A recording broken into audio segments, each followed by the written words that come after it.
নমস্কার, আমি সুদীপ্তা। এভি নিউজে আপনাদের সকলকে স্বাগত। প্রথমেই চোখ রাখবো নিউজ হেডলাইন্সে।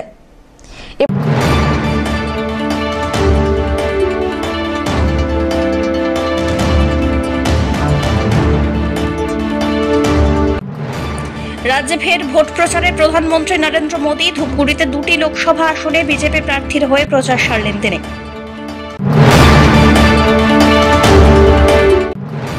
দুয়ারে ভোট, নাগরিক পরিষেবা না পেয়ে বিক্ষোভের মুখে তৃণমূল কাউন্সিলর। ভোট বিধির দোহাই দিলেন ঘেরাও কাউন্সিলর।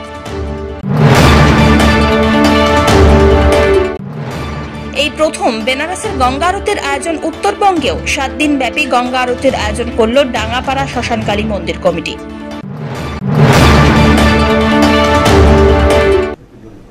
এবার আসছে বিস্তারিত সংবাদ। রাজ্যে ফের ভোট প্রচারে প্রধানমন্ত্রী নরেন্দ্র মোদী।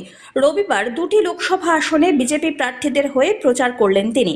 জলপাইগুড়ির জয়ন্ত কুমার রায় এবং দার্জিলিংয়ে রাজু বিস্তার হয়ে ভোট প্রচার সভা করছেন নরেন্দ্র মোদী।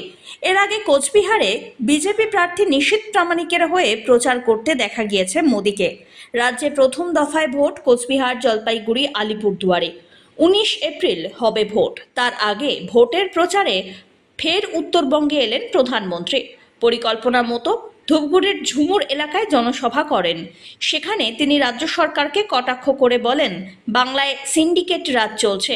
রাজ্যে একের পর এক দুর্নীতির প্রসঙ্গ তুলে বলেন, দুর্নীতিগ্রস্তদের জেলেই থাকতে হবে, এটাই মোদির গ্যারান্টি। তৃণমূলের বিরুদ্ধে দুর্নীতি, তোলাবাজির অভিযোগ তুলে তাদের শিক্ষা দেওয়ারও ডাক দিয়েছেন মোদি। এদিন প্রধানমন্ত্রীর জনসভায় বিপুল পরিমাণ কর্মী সমর্থক উপস্থিত ছিলেন। বড়রা আমার প্রণাম নেবেন, ছোটরা ভালোবাসা। जलपाईगुड़ी के आराध्य देवता बाबा जलपेश और ब्राह्मणी देवी को मैं प्रणाम करता हूं। कुछ दिन पहले ही जलपाईगुड़ी के अनेक क्षेत्रों में तूफान से जान माल का भारी नुकसान हुआ। जिन्होंने अपनों को खोया है, उनके प्रति मैं संवेदना व्यक्त करता हूं। मैं घायलों के जल्द ठीक होने की कामना करता हूं। भाइयों और बहनों, आज पूरे देश में, पूरे बंगाल में एक ही गूंज सुनाई दे रही है।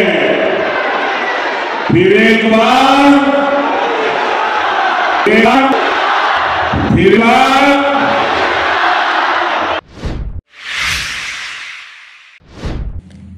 রবিবার ধূপগুড়িতে প্রধানমন্ত্রী নরেন্দ্র মোদীর জনসভা ছিল। ওই জনসভায় রাজগঞ্জের মান্দাদারি গ্রাম পঞ্চায়েত থেকে যাচ্ছিলেন প্রচুর বিজেপি কর্মী। পথে বোদাগঞ্জ এলাকায় একটি গাড়ি পাল্টি মেরে যায়, আর তাতে আহত হন 18 জন বিজেপি কর্মী। এমনটাই মেডিকেল কলেজ সূত্রে খবর। এরপরে তাদের উদ্ধার করে নিয়ে যাওয়া হয় জলপাইগুড়ি মেডিকেল কলেজ ও হাসপাতালে। এই মুহূর্তে তারা সেখানেই চিকিৎসাধীন।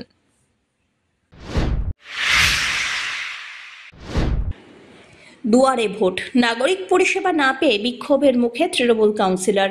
ভোট বিধির দোহাই দিলেন ঘেরাও কাউন্সিলর। রবিবার সকালবেলা তা নিয়ে চাঞ্চল্য ছড়ায় পুরসভার 3 নম্বর ওয়ার্ডে। এই ওয়ার্ডের পুরো নাগরিকদের অভিযোগ, দীর্ঘ সময় ধরে কাউন্সিলরকে এলাকার রাস্তাঘাট, পানীয় জলের সমস্যার কথা জানিয়ে কোনো সুরাহা হয়নি। তাই অরাজনৈতিকভাবে এলাকাবাসীরা মিলে ঘেরাও করে সংশ্লিষ্ট সমস্যা সম্পর্কে দৃষ্টি আকর্ষণ করার জন্য। জলপাইগুড়ি পৌরসভার ৩ নম্বর ওয়ার্ডের মধ্যে রয়েছে জেলা স্কুল সহ সরকারি অফিস, মধ্যবিত্ত পরিবারের বসবাসের বাড়িও। গত রবিবার কালবৈশাখী ঝড়ে এই ওয়ার্ডের অনেক বাড়িঘর ক্ষতিগ্রস্ত হয়। সে নিয়ে ত্রাণ না পেয়ে পৌর প্রতিনিধির নিম্নতম খোঁজ খবর পর্যন্তটুকু নেননি কাউন্সিলর, এমনটাই অভিযোগ। এ প্রসঙ্গে ৩ নম্বর ওয়ার্ডের এক নাগরিক শুভাশিস ভট্টাচার্য কি বললেন শোনা যাক। আমাদের মেন ব্যাপার হচ্ছে আমাদের দীর্ঘদিন যাবৎ ইয়েতে আমাদের যায় না, খোঁজ খবরটা নিচ্ছে না। আর আমাদের গলি ভাঙা, বয়স্ক লোকরা পড়ে যাচ্ছে, তারপরে কলের জল খুব নোংরা, এগুলোই খায়। তারপরে এই ঝড়টার মধ্যে গাছ পড়ে মানুষের বাড়ির টিনগুলো হচ্ছে, একটু যায় রাত্রে খোঁজও নেয়নি, কাউকেও পাঠানে যে কী কার কত হয়েছে। তারপরে দীর্ঘদিন যাবৎ ড্রেনের নোংরা সমস্যা, পাড়ার মধ্যে ক্যাচাল হয়ে যাচ্ছে। তা উনি এই ব্যাপারটাকে আমি বারংবার ওনার বাড়িতে এসে বলা সত্ত্বেও আমি অনেকবার নলেজ করে গেছি আইসে বাড়িতে যে একটু দেখো দেখো, তা সত্ত্বেও ব্যাপারগুলো হয়নি। দীর্ঘদিন যাবৎ আমাদের মনের ক্ষোভ যে আমাদের প্রতিনিধি আজকে সে আমাদেরকে, আমরা অবহেলিত হয়ে আছি, আমাদের গলির দিকে তাকাও না, আসো না, ইয়ে করে না। তাই আমরা ভীষণ ক্ষোভ নিয়ে আমাদের মনের কথা বলতে আসছি আমাদের কাউন্সিলরকে। কারণ হচ্ছে আমাদের ৩ নম্বর ওয়ার্ড খুবই শান্তশিষ্ট ওয়ার্ড, আর এখানে সবাই একে অপরের জন্য ইয়ে করে, কিন্তু আমাদের গলির দিকে কেউই তাকাচ্ছে না। গলি আপনাদের? আমাদের হচ্ছে কব্বখানা গলি, ৩ নম্বর ওয়ার্ড সেনপাড়া কব্বখানা গলি। কি করবেন তাহলে এখন আমাদের প্রতিনিধি, আমরা তো অন্যের কাছে যেতে পারবো না, আমাদের তো প্রতিনিধির কাছেই আসতে হচ্ছে। তো আমরা প্রতিনিধির কাছে আশা রাখছি যে উনি আমাদের ব্যাপারগুলো বুঝবেন। ও বিক্ষোভও দেখালেন কিছুটা? হ্যাঁ, বিক্ষোভ আজকে একদিনও হয়নি, এই বিক্ষোভটা অনেকদিন দীর্ঘদিন যাবৎ মানুষের মনে জমে থাকতে থাকতে আজকে সেটা বিস্ফোরণ হয়েছে। তো এটা জন্য আমরা আজকে আসছি আমাদের মনের দুঃখ যন্ত্রণা বা আমরা কি অসুবিধায় আছি সেটা বলতে। যদিও এ বিষয়ে ৩ নম্বর ওয়ার্ডের তৃণমূল কাউন্সিলর স্বরূপ মণ্ডল নিজের সাফাই দিয়ে বলেন,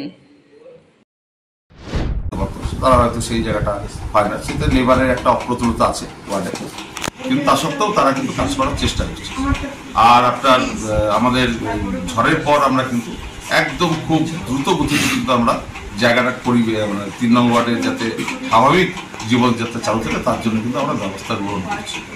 কারণ ঘটনাটা দাঁড়ালো যে যারা এসেছিলেন তাদেরকে এর আগেই আমরা কিন্তু অবহিত করেছি যে ওই রাস্তাটা কিন্তু হতে চলেছে। ইলেকশনের আগে অনেক কিছু বাধা নিষেধ থাকে, সেগুলো আমরা তো মেনে চলতে হয়। ইলেকশনের পরবর্তী সময় সেগুলো হবে। আর আমাকে তো আপনারা 2 বছরের জন্য আপনারা আমাকে দায়িত্ব দেননি, আমাকে তো 5 বছরের জন্য দায়িত্ব দিয়েছেন।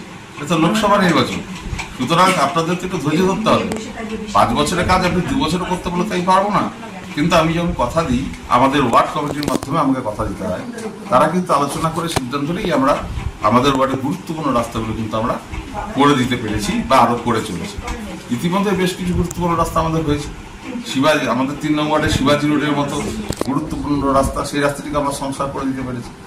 স্বাধীনতার পর কুষ্ঠ আশ্রমের সামনের যে রাস্তাটা, কুষ্ঠ আশ্রমে যাওয়ার যে রাস্তা, সেই রাস্তাটিকে আমরা পাকা করে দিয়েছি। এবার কেন হয়নি এত বছর বলুন তো? তারপর আপনার বাঁধের নিচে, মানে আমাদের সেনপাড়া যে বাঁধের বাজার আছে তার নিচে যে উত্তম সরকারদের বাড়ির গলি, সেখানে আমরা রাস্তাটা পাকা করে দিতে পেরেছি। আমরা সন্দীপন ব্যামের রাস্তা, আমরা কালীতলা রোডের রাস্তা, জেলখানা রোডের রাস্তা, এগুলো আমরা করে দিতে পেরেছি। মিলন বেকারি টু কালীতলা রোডের রাস্তা, আমরা এই রাস্তাটা কাঁচা ছিলই না, সেই রাস্তাটিকে আমরা পাকা করে দিতে পেরেছি। তাকে একটার পর একটা কাজ হচ্ছে। আরো 10টি প্রজেক্ট আমার আছে।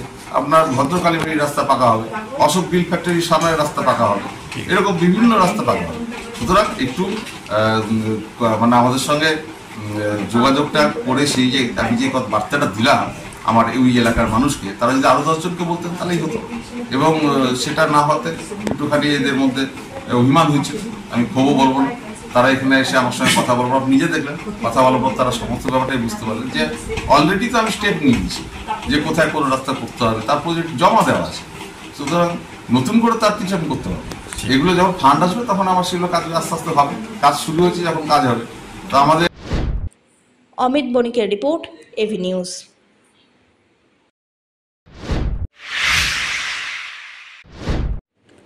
জলপাইগুড়ি লোকসভা কেন্দ্রের কাশিয়াবাড়ি এলাকায় ঘুরে ঘুরে প্রচার করলেন সিপিএম প্রার্থী দেবরাজ বর্মন। মূলত কৃষি প্রধান এলাকার কৃষকরা তাদের উৎপাদিত ফসল জলপাইগুড়ি, শিলিগুড়ি এবং বিভিন্ন এলাকায় নিয়ে গিয়ে বিক্রি করেন। তাদের সঙ্গে কথা বলে সমস্যার কথা তুলে ধরলেন বিভিন্ন মানুষজন, আর সেই সব সমস্যার কথা শোনেন সিপিআইএম প্রার্থী।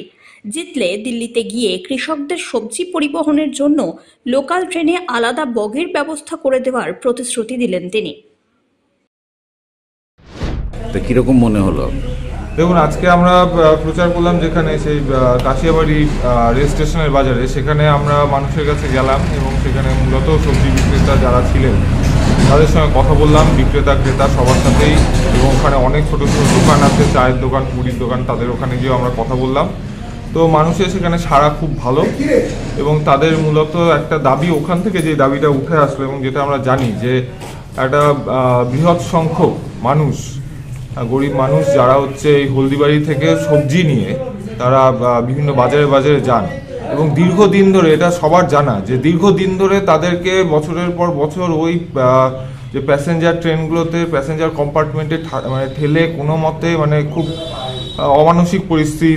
অমানবিক পরিস্থিতিতে সেই ট্রেনগুলোতে চাপতে হয়।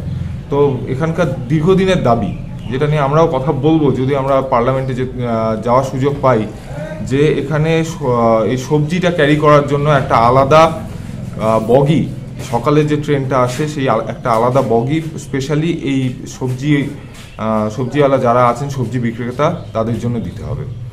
আচ্ছা, অনেক দিন তো প্রচার হচ্ছে, তো আপনার কি মনে হচ্ছে জেতার বিষয়ে আপনি কতটা আশাবাদী? দেখুন, জেতার বিষয়ে আমরা শুরু থেকেই বলছি, আমরা মানুষের কাছে যাচ্ছি এবং মানুষের কাছ থেকে যেরকম সাড়া পাচ্ছি, তো সেক্ষেত্রে আমরা জেতার বিষয়ে। পিনাকি শীলের report, AV News.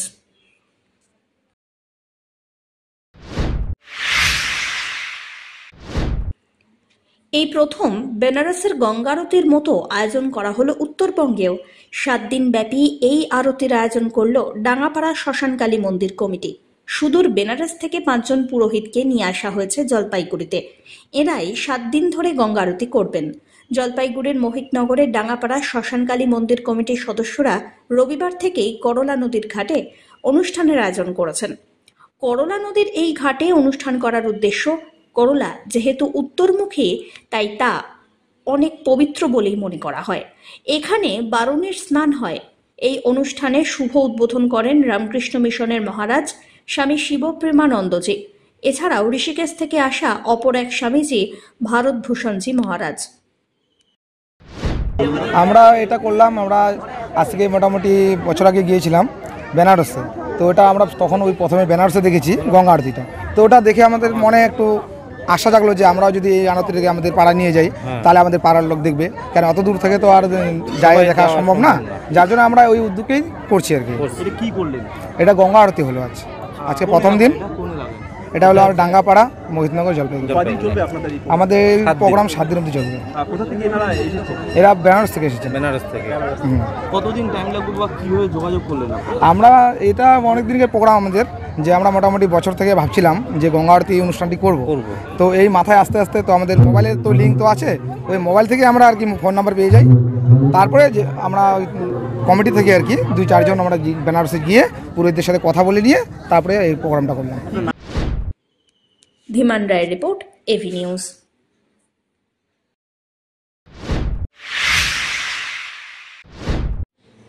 Ramakrishna Mission আশ্রমের ষোড়শ অধ্যক্ষ স্বামী শ্রীমৎ শরণানন্দজি মহারাজের মহাসমাধি উপলক্ষে বিশেষ পুজোর আয়োজন করা হয় জলপাইগুড়ি রামকৃষ্ণ মিশন আশ্রমে। রবিবার সকাল থেকে শুরু হয় বিশেষ পুজো। এছাড়াও সারাদিন ধরে চলে জীবনী পাঠ, জীবন অনুধ্যান এবং ভোজন। বেলুর মঠের পাশাপাশি এদিন বেলুরের সমস্ত শাখা কেন্দ্রে স্বামী শরণানন্দজি মহারাজের মহাসমাধি উপলক্ষে বিশেষ পুজোর আয়োজন করা হয়। তারই অঙ্গ হিসাবে জলপাইগুড়ি রামকৃষ্ণ মিশন আশ্রমে বিশেষ পুজো পাঠ হয়ে গেল। পুজোর শেষে শিল্পীরা আধ্যাত্মিক সঙ্গীত পরিবেশন করেন। এদিন প্রচুর ভক্ত আশ্রমে আসেন এই বিশেষ পুজো দেখতে। পুজো শেষে ভক্তদের মধ্যে প্রসাদ বিতরণ হয়। এ বিষয়ে রামকৃষ্ণ মিশন আশ্রমের জলপাইগুড়ির সম্পাদক স্বামী শিবপ্রেমানন্দজি মহারাজ কি বললেন, শোনা যাক। আজকে রামকৃষ্ণ মহাসংঘের 16th প্রেসিডেন্ট মহারাজের মহাসমাধি উপলক্ষে আমরা সারাদিন ব্যাপী একটা অনুষ্ঠান করছি। সকালে মঙ্গল আরতি, বেদ মন্ত্র পাঠ, তারপরে বিশেষ পূজা, পুষ্পাঞ্জলি, হোম, তারপরে বক্তৃতাগুলি থাকবে, মহারাজের স্মৃতি কথা, কাতামৃত থেকে পাঠ এগুলি থাকবে। মহারাজ 13 ডেজ আগে ওনার মহাসমাধি হয়েছে।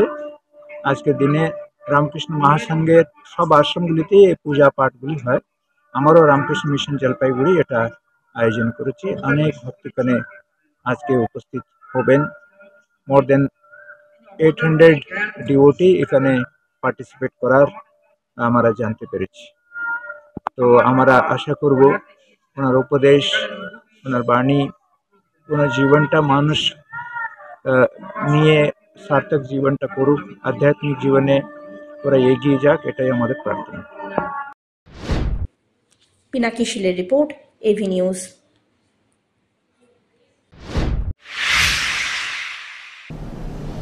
নিয়ে নিচ্ছে ছোট্ট একটি বিরতি, ফিরে আসছি বিরতির পর, সঙ্গে থাকুন। পশ্চিমবঙ্গ সরকার যুব কল্যাণ বিভাগের যৌথ উদ্যোগে আয়োজিত শতাধিক যুব কম্পিউটার প্রশিক্ষণ কেন্দ্রগুলির মধ্যে জলপাইগুড়ির সদর যুব কম্পিউটার প্রশিক্ষণ কেন্দ্র একটি। এখানে যুব কল্যাণ বিভাগের নির্ধারিত বিভিন্ন কোর্স রয়েছে, যেমন সিআইটিএ, ডিআইটিএ, সিএফএস, ডিএফএস, অটোক্যাড ইত্যাদি। মাধ্যমিক ও উচ্চ মাধ্যমিক পরীক্ষার্থীরা আবেদনযোগ্য। এখানে একজনকে একটি কম্পিউটারের সাহায্যে অভিজ্ঞ শিক্ষক দ্বারা প্রশিক্ষণ দেওয়া হয়। তাই দেরি না করে নিজের ভবিষ্যৎকে স্বনির্ভর করতে যোগাযোগ করুন শিল্প সমিতি পাড়া, নিয়ার বেগুনটারি, শহীদ লেন যুব কম্পিউটার প্রশিক্ষণ কেন্দ্রে। আরও বিস্তারিত জানতে দেখুন গভর্নমেন্ট ওয়েবসাইট www.wbyouthservice.government.in। গত রবিবার ঘূর্ণিঝড়ে ক্ষতিগ্রস্ত কৃষকদের পাশে দাঁড়ালো জেলা প্রশাসন। বিভিন্ন এলাকায় ঝড়ের প্রভাবে বেগুনের দাম ধীরে ধীরে হ্রাস পেয়েছে, আর এতে চিন্তিত হয়ে পড়েছেন কৃষকরা। ঘূর্ণিঝড় প্রভাবিত ধর্মপুর, বার্নিশ, পুটিমারিতে ব্যাপক হারে কৃষিজ ফসলের ক্ষয়ক্ষতি হয়। তাই গত 5 এপ্রিল থেকে জলপাইগুড়ি জেলা প্রশাসনের উদ্যোগে ঘূর্ণিঝড়ে ক্ষতিগ্রস্ত কৃষকদের সাহায্য করার জন্য সুফল বাংলার মাধ্যমে বেগুন সংগ্রহ শুরু হয় ন্যায্য মূল্যে। কৃষকদের সহায়তায় এই উদ্যোগ অব্যাহত থাকবে বলে জেলা প্রশাসন সূত্রে খবর। সব্যসাচী মজুমদারের রিপোর্ট, এভি নিউজ।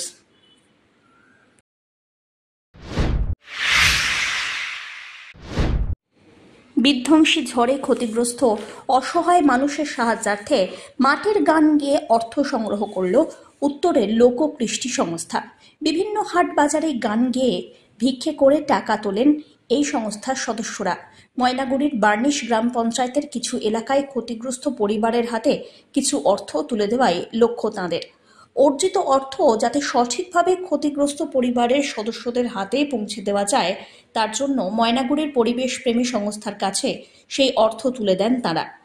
অবশ্য তাঁদের বক্তব্য, সামান্য যতটুকু অর্থ সংগ্রহ হয়েছে তাতে ক্ষতিগ্রস্ত পরিবারের সদস্যদের সব চাহিদা মেটা সম্ভব নয়, কিন্তু ওই মানুষগুলিকে যৎসামান্য সহযোগিতা যাতে করা যায় সেই চেষ্টাই করছেন তারা। এমনটাই জানিয়েছেন উত্তরের লোককৃষ্টি সংস্থার সদস্যরা। উত্তরের লোককৃষ্টি সংস্থা থেকে ময়নাগুড়ি পিপিএস এনজিওর হাতে কিছু টাকা তুলে দিছি। যে টাকাটা আমরা সংগ্রহ করেছি, শিল্পীগুলো সবাই গান করি আছি, যেটা পানবাড়ি বাজারত, বিশেষ করে একটা বাজারতে আমরা গান করেছি। তো গান করি যে টাকাটা আমার উঠেছে, তো সেই টাকাটা আমরা ময়নাগুড়ি পিপিএস এনজিওর হাতে তুলে দিছি। এই কারণ যেই টাকাটা আমার উঠেছে বেশি সংখ্যক তো টাকা না হয়, এই টাকা তো আমরা ওই ঘূর্ণিঝড় ঘূর্ণিঝড়ে যে বাড়িগুলো ভাঙিয়ে দিয়েছে, যে ফ্যামিলিগুলো দুরবস্থায় আছে, ক্ষতিগ্রস্ত হয়েছে, এই টাকা দিয়ে আমরা পরিষেবা দেওয়ার পারি না সবাইকে।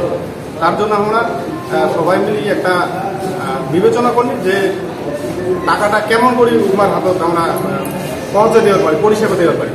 সেই জন্য আমরা ময়নাগুড়ি পিপিএস এনজিওর হাতত তুলে দিয়ে আসি। ময়নাগুড়ি থেকে উৎপল সেনের রিপোর্ট, এভি নিউজ।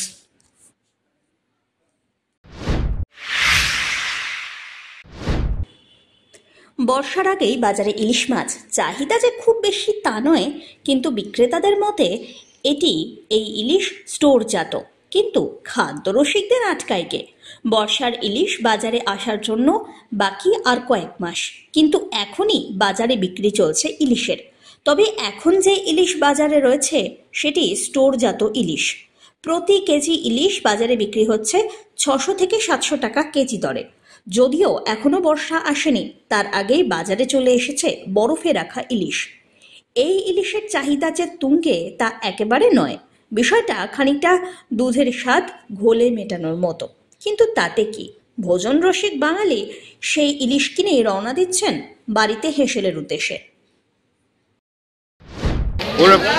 ফ্রিজ ইলিশ, ফ্রিজের ডায়মন্ড হারবার হ্যাঁ প্যাকেটে আসছে, কারণ সব তাহলে ফ্রিজ চাষ করা এগুলো আবার। কত করে বিক্রি করছেন আপনারা? এটা 700-600, বড়গুলো হলে 1000। মানে এখন তো আসে নাই বর্ষা, না বর্ষা আসে নেই, এখন এগুলো ব্যাকডেটের মাছগুলো ফ্রিজ জাত করা হিমঘরের মাছ। চাহিদা কি রয়েছে? চলছে মোটামুটি আর কি, বছরের শেষ না, 74 মাস, এখন বছরের শেষ, আবার 2 মাস পরে নতুন মাছ লেগে যাবে। স্বাদ কি রয়েছে? আছে, স্বাদ আছে। এখন এই ইলিশ খেয়ে কি স্বাদ মিলাচ্ছে মানুষ? হ্যাঁ, এখন এই ইলিশ ছাড়া আর অন্য কোনো ইলিশ নাই না, কাঁচা ইলিশ খুব কম। হ্যাঁ, ওজন 500 থেকে শুরু করে 400, 350, ওপরে 800-700। এখন তো ফ্রিজের ইলিশ পাওয়া যাচ্ছে ডায়মন্ড হারবারের, পদ্মার ইলিশও তেমন নেই। কেমন খেয়ে বা এটা খেয়ে খুব একটা স্বাদ নেই। আমরা যদিও ইলিশ প্রেমী, কিন্তু আমরা সবসময় আশা করি যে ভালো দামে কম দামে ভালো ইলিশ পাওয়া যায়। প্রতি বছরই ইলিশ খাওয়ার একটা সময় থাকে, এবার সেই সময়টা আসেনি, কিন্তু তা সত্ত্বেও আমাদের কিনতে হচ্ছে। এটা অতটা স্বাদের না, আমরা ওয়েট করবো যখন বর্ষা হবে এবং বাংলাদেশ থেকে ইলিশগুলো কম দামে আসবে। বাধ্য হয়ে নিচ্ছেন? বাধ্য হয়ে নিচ্ছি, কারণ খেতে হয়, অভ্যাস হয়ে গেছে। ইস্ট বেঙ্গলের সাপোর্টার, এই জন্যই খেতে হয়। কারণ ইস্ট বেঙ্গলের সাপোর্টার ইলিশ, ইস্ট বেঙ্গলের সাথে ইলিশের একটা সম্পর্ক আছে, এটা তো চলে এসছে, এবং সেই জন্যই আমরা যেহেতু ইস্ট বেঙ্গলের সাপোর্টার, ইলিশ আমরা প্রেমী। প্রতিভা রয়েছে, কিন্তু পরিকাঠামোগত সমস্যা থাকায় জলপাইগুড়ি জেলায় দাবা খেলোয়াড়রা সেভাবে উঠে আসতে পারছেন না বলে দাবি। এবারে পরিকাঠামো উন্নয়নে উদ্যোগী হল সারা বাংলা দাবা সংস্থা। সংস্থার উদ্যোগে এক চ্যারিটেবল সংস্থার সহযোগিতায় দাবা খেলার জন্য কোর্ট এবং ঘড়ি তুলে দেওয়া হয় এক কর্মসূচির মধ্য দিয়ে। রবিবার জলপাইগুড়ি প্রেস ক্লাবে আয়োজিত এই কর্মসূচিতে উপস্থিত ছিলেন সারা বাংলা দাবা সংস্থার সভাপতি তথা বিখ্যাত দাবাড়ু দিব্যেন্দু বড়ুয়া, সারা বাংলা দাবা সংস্থার সহ সভাপতি রাজেন্দ্র সিংহ, চ্যারিটেবল ট্রাস্টের তরফ থেকে সঞ্জয় কুমার মিত্র, জলপাইগুড়ি জেলার দাবা সংস্থার সাধারণ সম্পাদক সজ্জিতানন্দ ভট্টাচার্য, সহ সভাপতি ধীরাজ কুমার সিংহ, সুব্রত বাগচি প্রমুখ। এটা হচ্ছে যে মিত্র চ্যারিটেবল ট্রাস্ট উদ্যোগে এবং সারা বাংলা দাবা সংস্থার মাধ্যমে আমরা প্রত্যেক জেলাকে 50টা করে বোর্ড এবং 10টা করে ঘড়ি দিচ্ছি। সেটারই প্রথম পদক্ষেপ হিসেবে আমরা নর্থ বেঙ্গল থেকে শুরু করেছি। প্রথম আমরা আলিপুরদুয়ার দিয়েছি, কোচবিহার দিয়েছি, কালিম্পং দিয়েছি, এবং আজকে জলপাইগুড়ি, এবং আজকে আবার দার্জিলিং ডিস্ট্রিক্টকেও আমরা দেবো, যাতে এটা পরিকাঠামোর একটা মানে প্রথম পদক্ষেপ হিসেবে আমাদের এটা প্রথম উদ্যোগ, ছোট্ট প্রয়াস, এবং যাতে টুর্নামেন্ট করতে গেলে যে অসুবিধাটা ফিল করে প্রত্যেক অর্গানাইজার, যে টুর্নামেন্টের যদি নাম্বার অফ প্লেয়ার যদি অনেক বেড়ে যায়, তখন কিন্তু বোর্ড, গুটি এবং ঘড়ি এগুলোকে ভাড়া করতে হয় এবং কলকাতা থেকে আনতে হয়। তো সুতরাং আমরা আজকে এই 5টা জায়গাতে যে 250খানা বোর্ড থাকছে, 50টা করে, সুতরাং 500 প্লেয়ার পর্যন্ত ওনারা খেলাতে পারবেন। এর সঙ্গে 50টা ঘড়ি থাকছে। এটা একটা হাবে আমরা করছি, হাবের দায়িত্বে থাকছেন রানাবাবু, মানে সূচনাবাবু, উনি এই 50টা ঘড়ির দায়িত্বে থাকছেন। এই 5টা জেলা এবং আশেপাশে যদি কোনো সময় টুর্নামেন্ট হয়, যখন দরকার পড়বে, এগুলোকে তারা যাতে সাহায্য পায়। সুতরাং টুর্নামেন্ট করার যে বেসিক যেগুলো দরকার পড়ে, সেটা আমরা সারা বাংলা দাবা সংস্থা এবং মিত্র চ্যারিটেবল ট্রাস্টের মাধ্যমে আজকে আমরা ওনার হাতে তুলে। দাবা প্রতিযোগিতা চালানোর জন্য এতদিন কলকাতার উপরে নির্ভর করে থাকতে হতো উত্তরবঙ্গকে। একসঙ্গে উত্তরবঙ্গে এতগুলো ঘড়ি দেওয়ার ফলে এখন দাবা প্রতিযোগিতা চালাতে কোনো অসুবিধা হবে না বলে দাবি উদ্যোক্তাদের। এটা তো আমরা মিত্র চ্যারিটেবল ট্রাস্ট এবং আমাদের সারা বাংলা দাবা সংস্থা, ওনাদের যৌথ উদ্যোগে আমরা আজকে প্রত্যেকটা ডিস্ট্রিক্টে ওনারা 50টা করে চেস সেট দিচ্ছেন এবং 10টা করে চেস ক্লাব দিচ্ছেন। আমরা 50টা চেস বোর্ড এবং 10টা চেস ক্লাব পেলাম আজকে। আমরা গত কয়েক বছর ধরে স্টেট চ্যাম্পিয়নশিপ করেছি এবং আগামী তো আন্ডার-15 স্টেট চ্যাম্পিয়নশিপ করার কথা। প্রতি বছর আমরা নিয়মিত ডিস্ট্রিক্ট চ্যাম্পিয়নশিপ করি, যেটা সিলেকশন টুর্নামেন্ট স্টেট চ্যাম্পিয়নশিপের হয়, এবং একটা ডিস্ট্রিক্ট স্কুল চ্যাম্পিয়নশিপ করি। এবং গত কয়েক বছর ধরে জলপাইগুড়িতে কিন্তু বেশ কিছু ভালো প্লেয়ার উঠে আসছে। আমরা সেখানে ডিস্ট্রিক্ট স্কুল চ্যাম্পিয়নশিপটা করেছি আগেও, ওখানে এবার ডিস্ট্রিক্ট চ্যাম্পিয়নশিপ করবো, যেটা আমরা স্টেটের সিলেকশন টুর্নামেন্ট। কবে ডিস্ট্রিক্ট? 27 এবং 28 এপ্রিল হবে সেটা, ওই ক্যাম্পাসেই হবে টুর্নামেন্টটা ডিস্ট্রিক্টে। সমস্যা বলতে যেটা আপনি বললেন, যেটা একটা তো সমস্যা হচ্ছে ইকুইপমেন্টস। চেসের তো আমাদের বিভিন্ন একাডেমিগুলো ভালো ভালো প্লেয়ার তুলে আনছে ঠিকই, এখানে অনেকে কোচিং করাচ্ছে, জলপাইগুড়ি বাদে ময়নাগুড়ি ধূপগুড়িতেও আমাদের ভালো খেলার প্রসার হয়েছে, ওখানেও ছোটো ছোটো লেভেলে টুর্নামেন্ট হয়ে থাকে অনেক, ওরা টুর্নামেন্ট করে। কিন্তু ওই যেটা হচ্ছে কম্পিউটার বা এরকম সেই সমস্ত অতটা আমরা সকলে পাচ্ছে না, সেটা হয়তো আস্তে আস্তে আমরা কাটিয়ে উঠতে পারবো। তবে এখন মোটামুটি অনেকেই বাড়িতে তাদের সেই প্রফেশনগুলো থাকে, এবং এখন তো অনলাইন টুর্নামেন্ট যেমন হচ্ছে খেলছে, সেখানে অনেকে নিচে বিভিন্ন প্ল্যাটফর্ম আছে, সেখানেও তারা প্র্যাকটিস করে দিচ্ছে, তারা সেভাবে এগিয়ে যাচ্ছে। সব্যসাচী মজুমদারের রিপোর্ট, এভি নিউজ।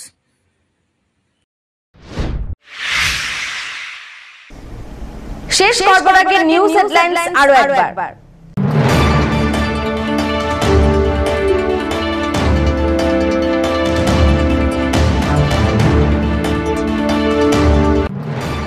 রাজ্যে ফের ভোট প্রচারে প্রধানমন্ত্রী নরেন্দ্র মোদী। ধূপগুড়িতে 2টি লোকসভা আসনে বিজেপি প্রার্থীর হয়ে প্রচার সারলেন তিনি।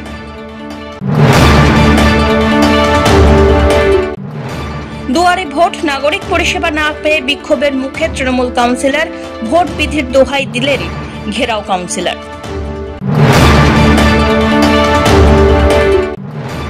এই প্রথম বেনারসের গঙ্গা আরতির আয়োজন উত্তরবঙ্গেও। 7 দিন ব্যাপী গঙ্গা আরতির আয়োজন করল ডাঙ্গাপাড়া শ্মশানকালী মন্দির কমিটি।